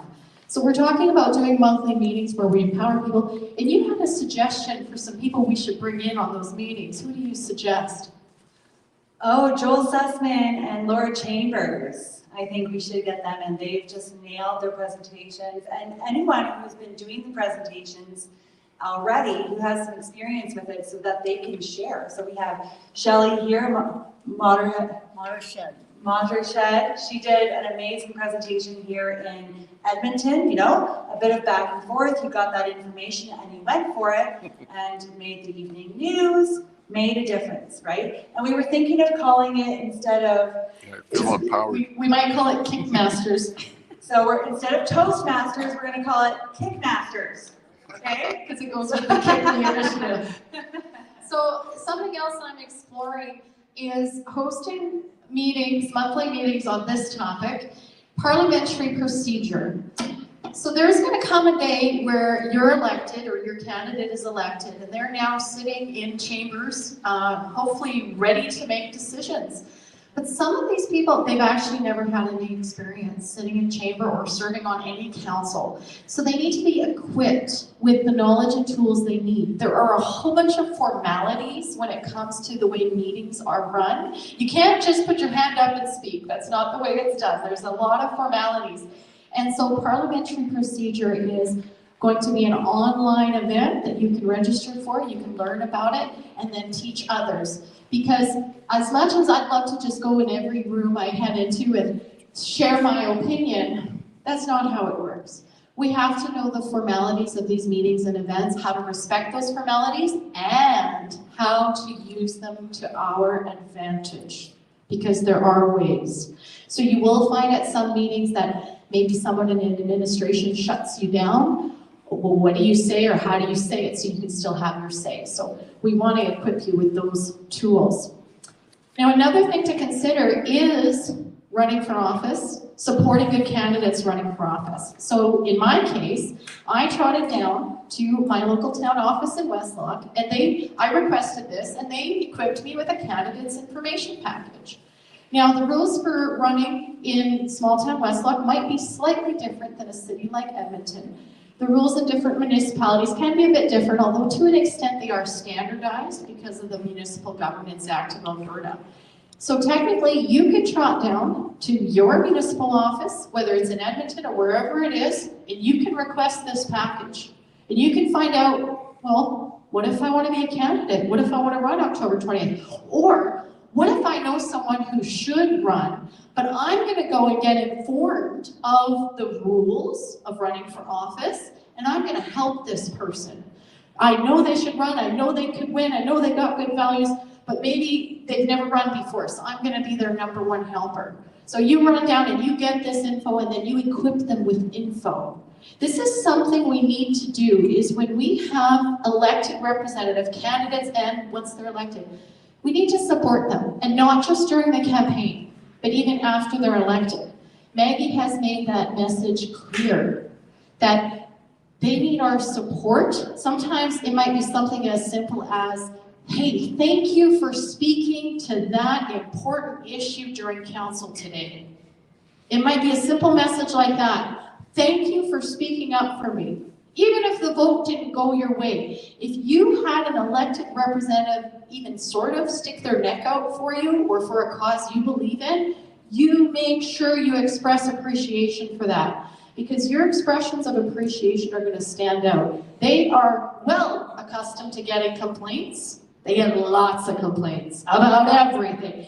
They even get complaints about stuff that's outside their control. So make sure you express appreciation, start building those relationships with those current elected representatives, or even better, find that great candidate, support that great candidate, more than one candidate. You can work on more than one campaign. And so as you're filling out those volunteer information sheets, I just founded the Alberta Conservative Association this year. And so the plan is to make a difference, advance conservative values at all levels. So municipal, in the school boards, provincial, federal, everywhere. Let's advance conservative momentum. Part of that is education. There are people who, they don't yet understand what conservatism is. They're reading their local paper, perhaps they're watching CBC. And they're a little bit stuck, I'd say. But a lot of these people are reachable. And we need to use techniques Maggie has taught us, some of the techniques I teach, and we can reach some of them. We won't reach all of them, but we can definitely reach more of them. So I encourage you to engage in those ways. You sign the volunteer information sheet, you sign up for this online meeting, and let's also just keep in touch. You probably saw my form already. This one here. So #2 on the form is that online meeting I was sharing with you. It's on March 27th. So make sure you sign up for #2. There's some other stuff on there as well. I can't give you Maggie's number, but I can give you my number. And let's keep in touch. Let's stay connected. Because we can't let this event with Maggie stop us. Like we can't stop after this event. The work has to carry on, and I'll be part of helping the work carry on. So I think now we're ready for the Q&A. Is that right? Okay, so you want to start? Yep, if anyone has any questions, we can also mingle after. That's better for you, but if you want to have a public question, that works too. Yes, we'll keep the recording going for the first few questions, but if otherwise we'll shut it down. So your voice will be on the recording, but not your face. So do we have a question? I don't need that. We'll go to. I don't need that. Or it catches on the All right. recording. Okay, so I run a entity called Alberta Stronger. A lot of town, city councillors are reaching out to me. Yeah. And I'm getting involved in that somewhat, and I put the word out there, and they're quite appreciative. I like to think I was a pretty decent part of the Thorhild fiasco, which turned into a good thing. Anyway, I do have access to quite a few of them. They're reaching out to me and stuff, so we should probably get together and I'll give you some names and I'll reach out to them first and I'll see if they want to get a hold of you and they can reach out to you and all that kind of good stuff. Bring a suit, we'll go to the meeting together. Oh, absolutely. That'd be wonderful. Thank you. Absolutely, thank you so much. So Alberta Stronger, and I know you've been sharing the Kiclei message. Anytime I have something relevant for Alberta, I've been pushing it out on Alberta Stronger's page, so definitely follow there for some information on this. And if you can make it to the strategy workshop, a lot of it has to do with messaging and media engagement. So it might be really fun if you could come to that. Yeah. Yeah, the strategy workshop is Tuesday. We're going to open the doors right here at 6 p.m. The meeting starts at 7 p.m. And so we hope you'll join us. Bring your supper if you have to, if that's just the way it works. Bring your supper. We'll have tables set up. Okay, we can take another question. So is the Federation of Canadian Municipalities a federal program? Because why don't we keep it provincial so that the federal government is out of our business? Yeah, you certainly, they do have provincial municipal associations like the RMA, right? The Federation of Canadian Municipalities is supposed to be open for membership for municipalities across Canada to advocate for federal funding and programs, right? But what's happened is it's been taken over by the federal government and international agendas being pushed through it. So, like I said, we either have to transform the FCM, and the only way to do that will be to have member municipalities withdraw and tell them why, boycott the conference. The representatives who go need to go with the sole purpose of advocating for bottom-up programs and an end to the coercive funding mechanism of the Green Municipal Fund. So, but we are, as I said, on the verge of possibly seeing a new federal advocacy group being born right here in Alberta and Edmonton in a day or two. It's not really a question, but concerning everything that Maggie is doing. On a local level, we're all entitled, it's called impact assessments, that each and every one of us will hook and help what Maggie has been explaining. So in the meantime, I guess until we get better update, we do presentations, look up on the government website about impact assessments. That is for each of us to help protect our towns and our cities at the local level, to stop these globalists to come in and do what they're doing. Is that something you're familiar with, Maggie, or not yet? Not so much, but yes, I'll look into that one. Is it like a survey? It's basically... So basically what it is before any kind of project starts, like oil sand, mining for uranium, lithium, all these things that to do with the global elites. Impact assessments will help at the previous, before they're getting ready to start a project, during the project, after the project is ending, when they're closing up, you know what I mean, like the project to get it started, but then also going in the future, 10 years, 15 years later, at how this is going to be affecting the environment, our lands, especially our water, because water, without water, we have nothing. As we will not be here either. Thank you. Perfect. Thank So to look into. Just which website? What was the website? It's on the, I'll punch it up and I'll give it to you in 2 seconds, everybody.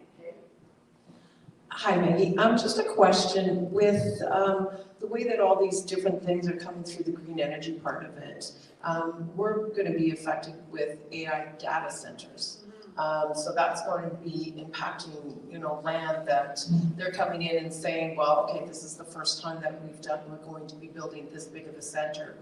There's no information as to if they've done their research of the impact, like she said, assessment at all. And when we question it, and we're all attending council meetings and stuff, and these ladies have questioned it, but they're cut off right at the knees because they're being told, well, we're just taking this information right at the moment. Don't worry, we'll be doing our due diligence down the road. So we're trying to figure out a way of how to go in there and impact them and give them the information, because some of the councillors, once the questions were asked, they're going, oh, well, yeah, we were all for it, but we didn't know this information. Once again, and I've seen it go over and over. Just like the carbon capture, with using it to do the graphene. I mean, we're moving carbon from, down south up north, and basically it's to do graphene for however they want to do it. I mean, graphene's in Anthony Henday Road. So, there's a whole bunch of different things that are going under the radar that when you question them, their backs out against the wall and they're going, don't worry about it, we'll look after it. So, we're trying to bring information to them. Unfortunately, in our county, we have a mayor and 4 councillors that are all kind of sticking together, bullying the other 2 councillors that are getting informed and wanting to get answers, but aren't able to. Yeah. So we're trying to figure out how do we go about this. And I know, you doing your process, because I was going to go and present. I've got your packages and everything. I was going to just barge in there and present them, but then I went, no, I better make sure I have all my P's and, And you want to focus on what is your local council looking at right now. So these are projects happening in your area, so it's a good thing you're sharing information with them. What I don't like is the international lobbyists going in there and pushing their agenda, right? I have a lot of respect now for the office of locally elected representatives, because I realize now that they have, they're in the midst of a battle, they're getting information from all sources, and they are on the line of the battleground. And they have a lot of power. Their decision does hold a lot of weight.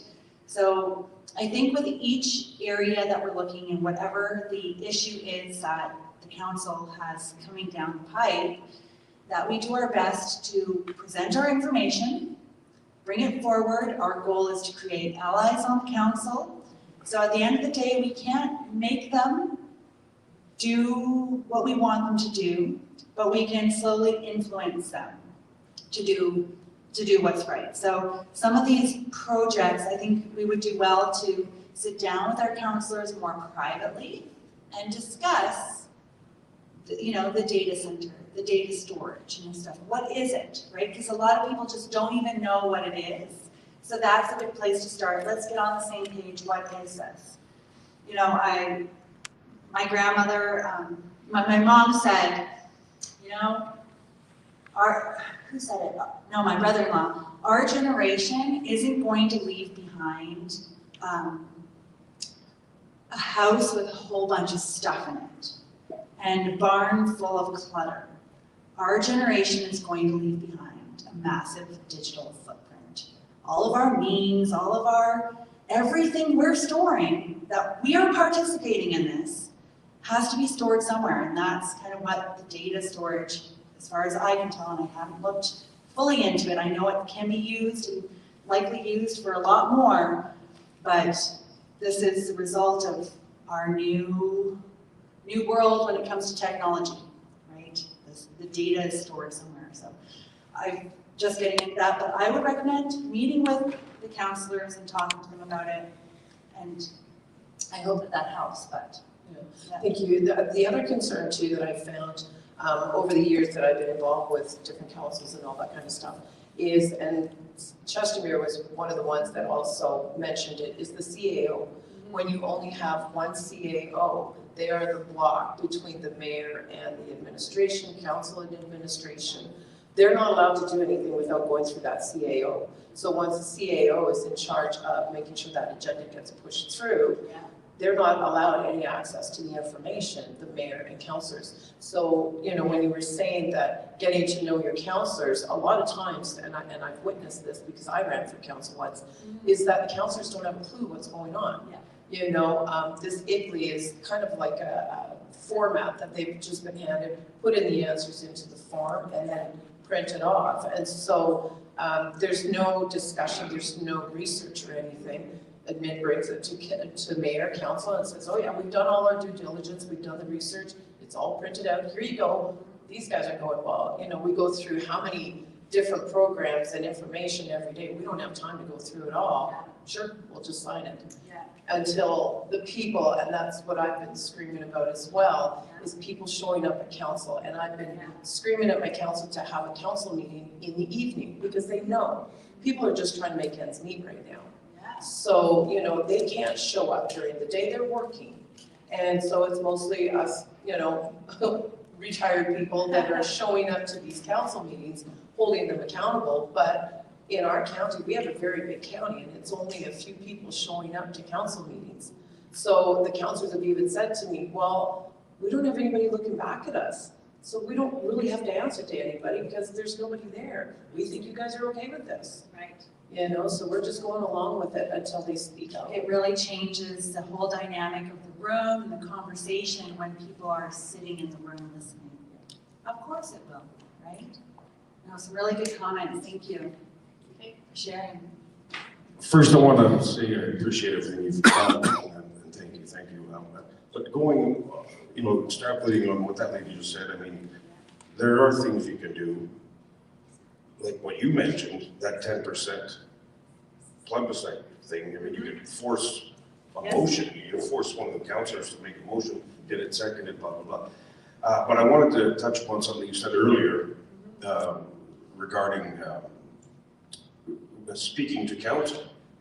That's easy to do. I've done it a few times. It's easy, and then you don't have to actually be there. You can, you know, you got lots of time to make a little presentation on your own and write it out. You can speak, you know, you can read it out to somebody. You know, it's not like you have to go, you know, swing it from the hip and you know, get all flustered. But it's easy enough. I've done it. It's not a big deal. It's called Deputation? Yeah, deputation. Yeah, that's right. It's easy. It's super easy to do.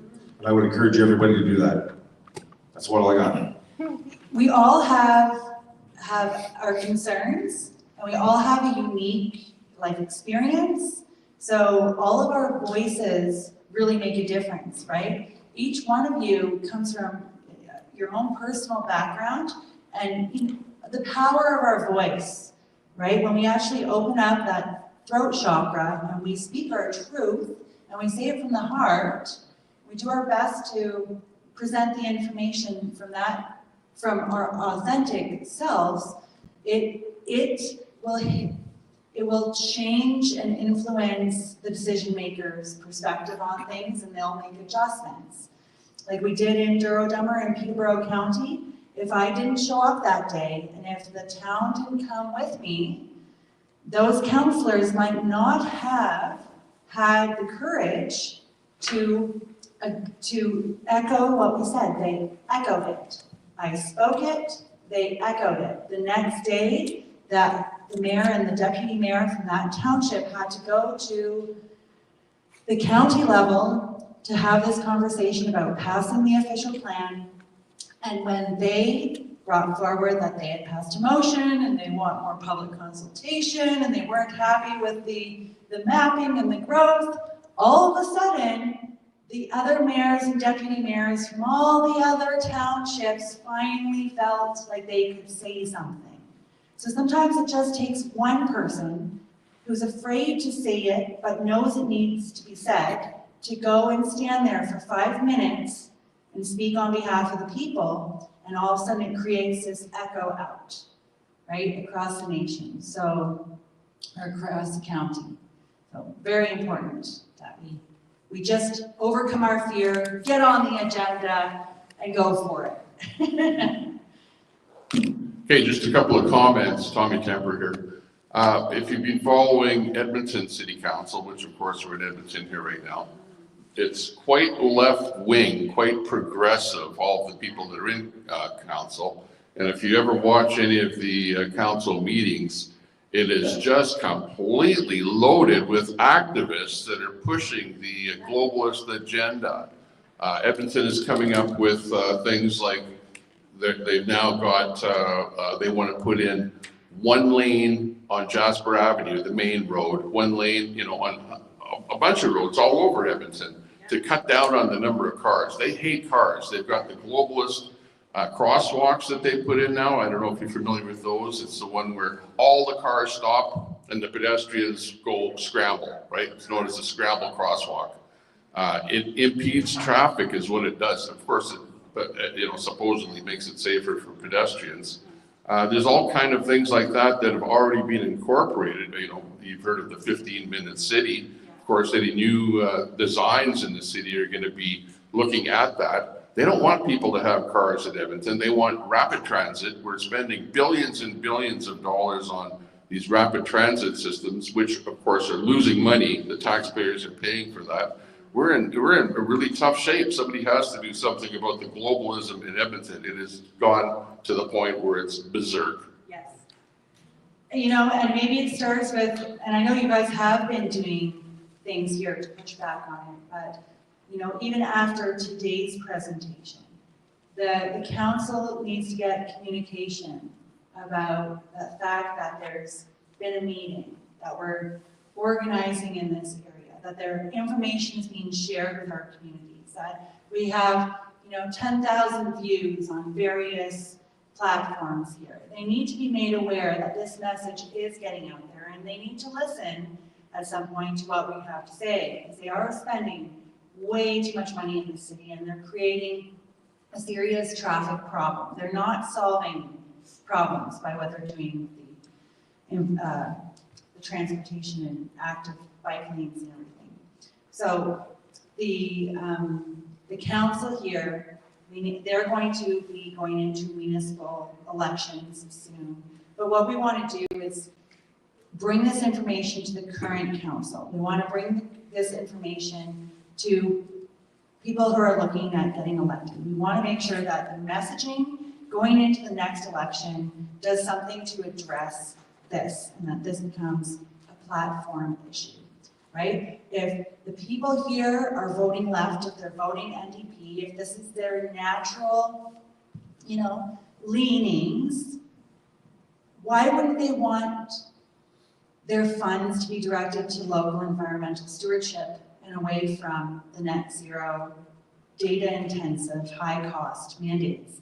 If they really care about doing something about the homeless and the poverty and the food shortages and the high cost of living and the drug addiction and all of these things, the NDP voters, if they really want to fix that problem, they need to stop spending the majority of your city budget on climate action plan related items.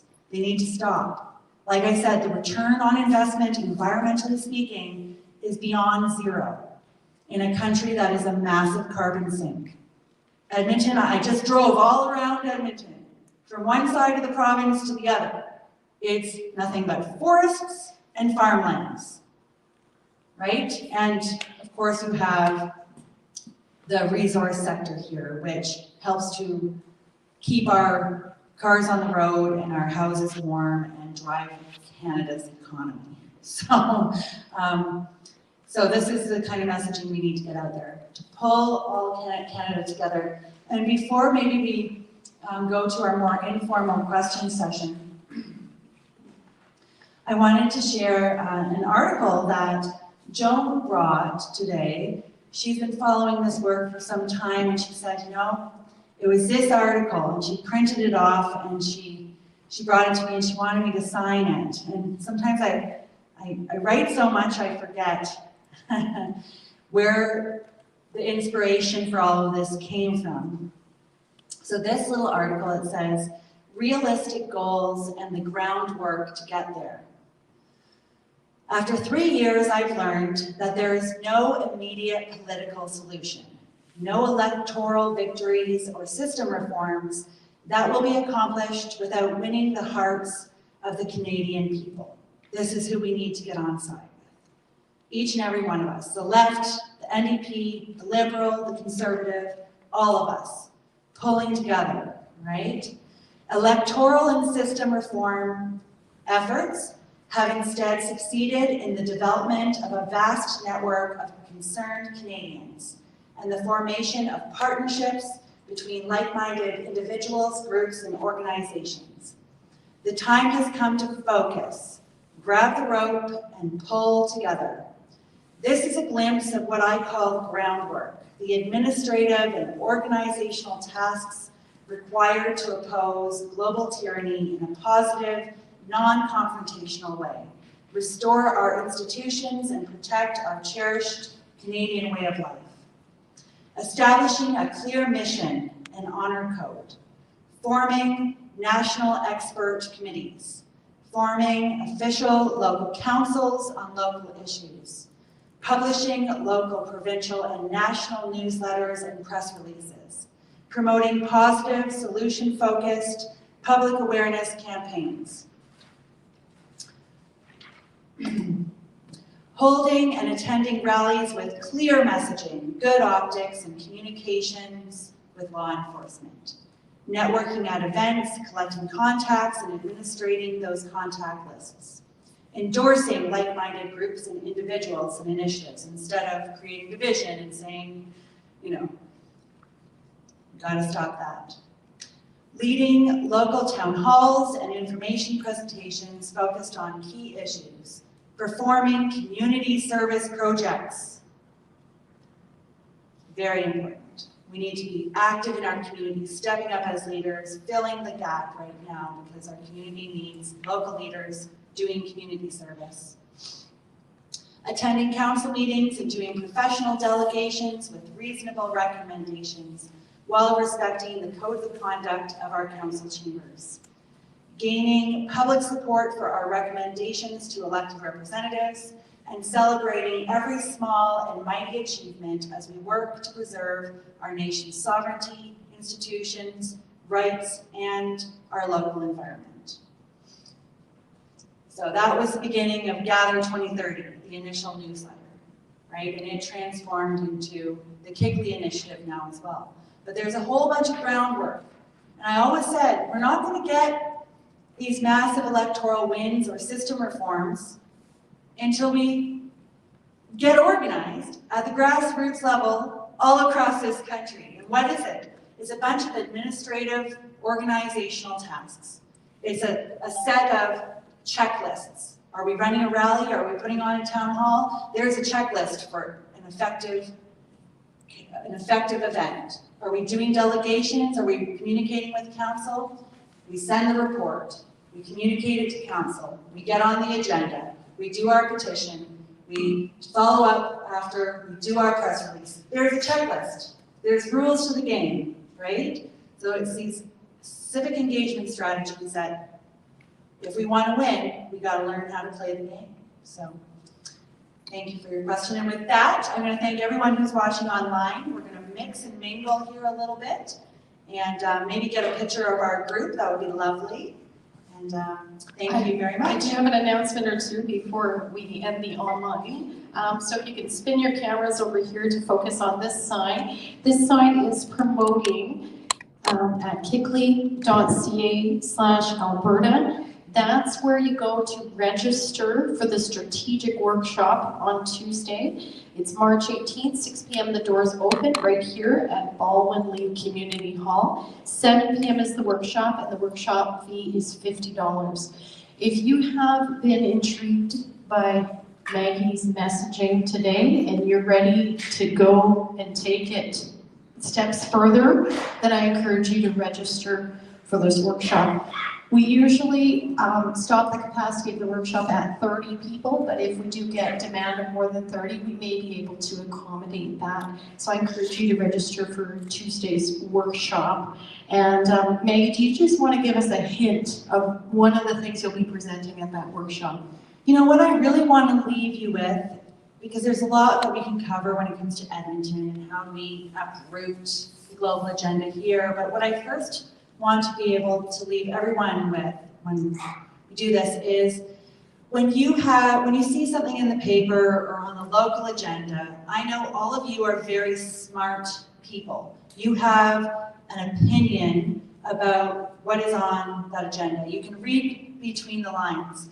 I want to be able to take current issues that you see and help you to transform your concerns, opinion, frustrations, anger into the kinds of communications to your councils that will get results.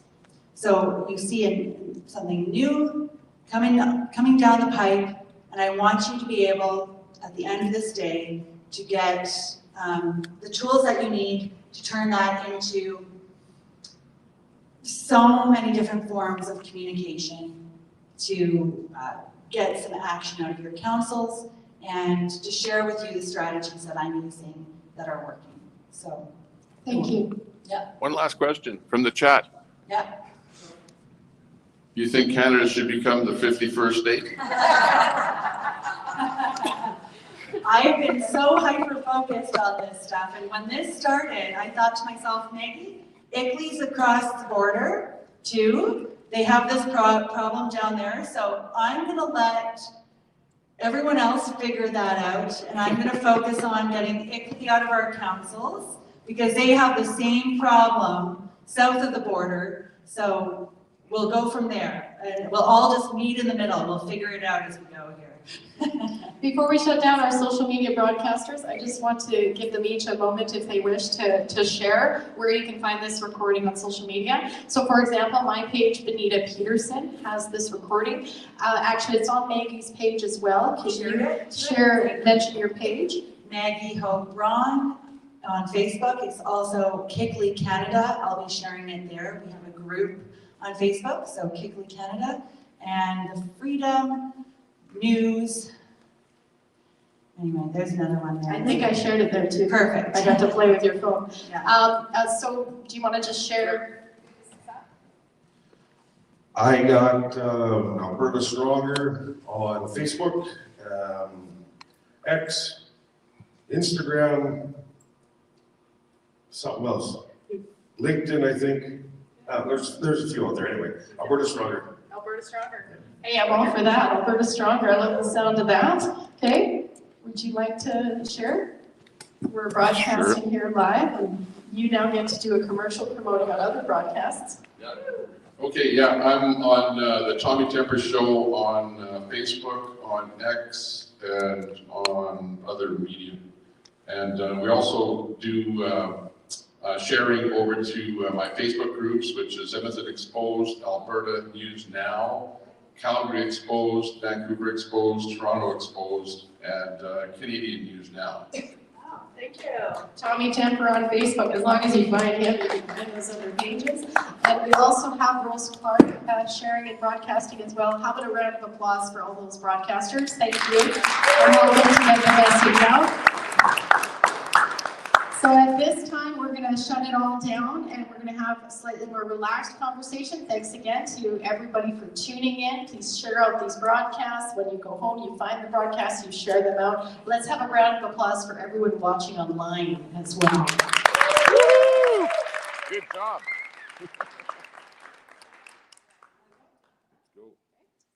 Okay, now we can mingle a little bit. I'm not sure how long we have the hall, but we're doing good for time. They said we would go from 2 to 5, so we still have about an hour and